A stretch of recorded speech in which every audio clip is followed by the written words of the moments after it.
Hay historias que no se cuentan con palabras, se cuentan con color, con textura, con emoción. Su nombre, Amber Comabonsa. Nunca necesitó un escenario, porque su escenario siempre fue el papel. Desde su habitación, con criaturas que lloraban, reían y soñaban, hasta los pasillos mágicos de Disney Lorca. Si alguna vez una carta te hizo detenerte, mirar 2 veces, sentir algo inusual, probablemente era una carta suya. Esta es la historia del artista que le dio alma a 63 milímetros de cartón. Ella ya estaba creando mundos antes incluso de entender lo que era un mundo. Pero no como lo haría una pintora clásica, lo suyo era distinto. Mientras otras niñas soñaban con ser princesas, ella quería diseñarlas. Mezclaba Zelda con Pokémon, Disney con anime y lo dibujaba todo, absolutamente todo. Su primer rediseño fue épico, su perro, convertido en un héroe de Final Fantasy. Su habitación parecía una galería digital antes de que existiera Instagram. Las paredes cubiertas de fanart, el suelo lleno de bocetos, póster que colgaban como ventanas a otros mundos. Todo en ese espacio gritaba lo mismo: quiero contar historias, pero no con palabras, con trazos, con miradas, con emociones que aún no tenían nombre. Estudió ilustración y se graduó en 2022. Aprendió técnica tradicional como acuarela, gouache, pero también se sumergió en lo digital, Procreate, Photoshop, aunque lo más importante no estaba en la herramienta, sino en lo que había aprendido a hacer con ellas: narrar sin decir una sola palabra. Su proyecto final lo decía todo: los Mood Beasts, criaturas que no hablaban, pero con una sola mirada te contaban cómo se sentían: alegría, frustración, ilusión, porque al final, ¿quién necesita diálogo cuando una criatura te mira como si te entendiera? No todos los caminos hacia Disney empiezan con un casting o un contacto. Algunos empiezan con una taza de té, una webcam usada y una habitación donde lo único profesional era el amor por lo que hacía.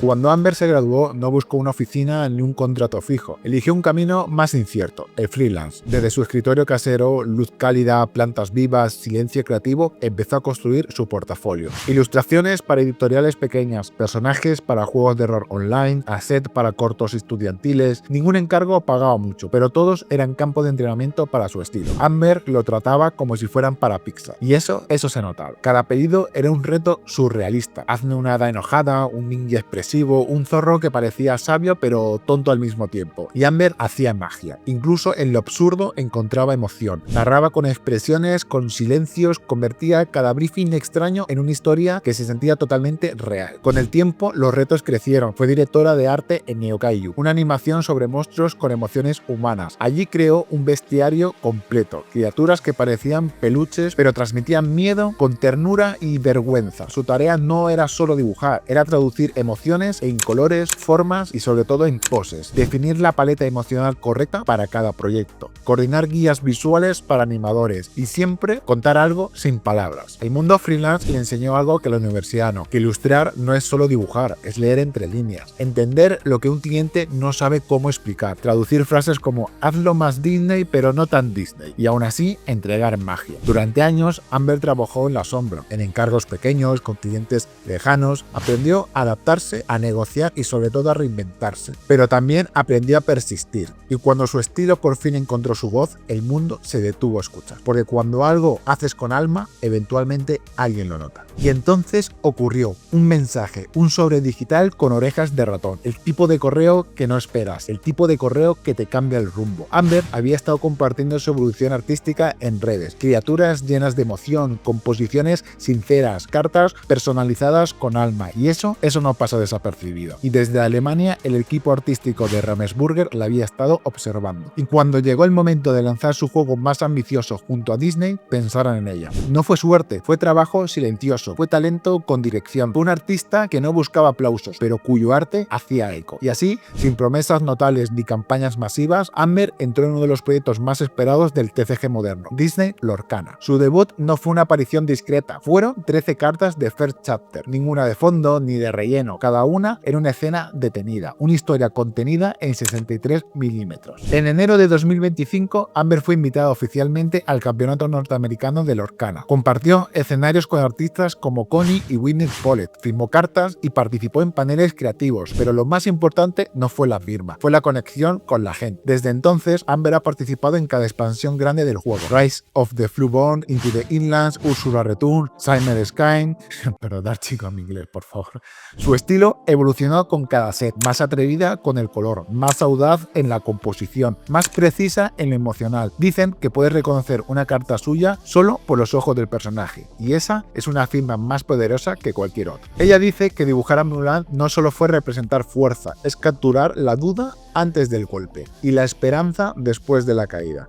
Y hacerlo en 63 por 88 milímetros no es solo ilustrar, es minimizar el arte en un personaje de cartón. Hay artistas que esconden su proceso, que solo te muestran el resultado final, pulido y perfecto. Pero luego está Amber, que no tiene miedo de mostrar cómo se mancha la hoja antes de brillar. Su estilo es como una huella dactilar, reconocible, personal y emocional. No necesitas ver su firma, lo sabes por la forma en que los ojos de sus personajes te miran, porque en cada mirada hay una historia contenida y en cada sombra una emoción que no esté escrita, pero se entiende. Sus ilustraciones no solo son bellas, son vivas, y eso en un mundo saturado de imágenes es raro y valioso. Pero ese lenguaje emocional no vive solo en las cartas, vive en todo lo que comparte, porque para Amber el estilo no termina en el dibujo, comienza en el proceso. Su Instagram o Twitter no es una vitrina de logros, es un diario abierto al público, un espacio donde no hay secretos, solo capas. Capas de color, capas de dudas, capas de verdad. Ahí vemos bocetos descartados, pruebas de luz, composiciones que nunca llegaron a publicarse, pero también mood boards llenos de referencias personales, cine, anime, paisajes, momentos íntimos, porque su proceso no es solo técnico, es profundamente emocional. Y en un mundo donde muchos artistas muestran solo el resultado final, Amber se atreve a mostrar el camino. Y eso genera algo más que fuertes likes, genera identificación. Y eso es justamente en ese espacio entre la vulnerabilidad y el talento donde nace su conexión más poderosa. Amber no pretende ser inalcanzable, no se esconde detrás del perfeccionismo, sabe reírse de sí misma, y eso, en un mundo de fits ideales, es más revolucionario que cualquier render en 4K. Publica reflexiones a medianoche, comparte bloqueos creativos, se burla de sus propios errores técnicos, y ese humor directo, cotidiano, humano, no solo entretiene, humaniza, porque no hay máscara, no hay distancia, solo un artista que dibuja y respira. Y esa humanidad que tanto transmiten sus personajes también se refleja en su manera de estar en internet. Su estilo dice que valora la emoción por encima de la espectacularidad, que prefiere una expresión honesta a una pose épica, que sus personajes no posan, sienten, no están congelados en una ilustración, están a punto de hacer algo, de decir algo, de cambiar algo dentro de ti. Y tal vez esa es la clave, que su arte no busca impactarte, busca emocionarte, desde un lugar silencioso, íntimo y sincero. Pero Amber no se detiene, porque para ella cada carta es solo un capítulo más, y su historia visual apenas comienza. En el próximo capítulo exploraremos dónde se dirige su pincel, qué hay más allá de Lorcana, qué mundo está creando ahora, sin licencias, sin encargos, solo desde su propia voz, porque si crees que ya ha dibujado todo lo que tenía que dibujar, espera a ver lo que viene. Amber no se detiene, su arte no tiene un punto final,